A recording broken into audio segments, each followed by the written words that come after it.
Popular leader جو prime minister رہ چکے ہیں، جن کو کرپشن کے کیسز کے اوپر یا عدالتی فیصلوں کے ذریعے نکالا گیا، جن لوگوں نے وہ کیس بنایا تھا، میں ان میں سے ایک بہت بڑی ہستی کے سامنے بیٹھا ہوا تھا اب سے کچھ ماہ پہلے، غالباً سال پہلے کی بات ہوگی.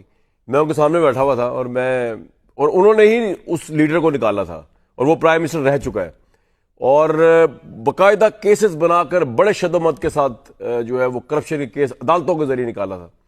تو میں ان کے سامنے بیٹھا پوچھا تھا کہ اس بندے کا مستقبل کیا ہے. نواز شریف صاحب کی بات ہو رہی ہے، آبویسلی پاپولر لیڈر رہے، پرائم منسٹر رہے. میں کہا نواز شریف صاحب کا کیا مستقبل ہے، وہ تو تاحیات ان پہ اب 7 سال 10 سال کی قید بھی ان کی ہے. وہ لندن میں تھے ان دنوں میاں محمد نواز شریف صاحب. یہ جو میں ملاقات میری تھی پاکستان میں ہو رہی تھی ان ماسٹر مائنڈ کے ساتھ جنہوں نے ان کو نکالا تھا باہر کیسز بنا کے. بہت اہم شخصیت تھے.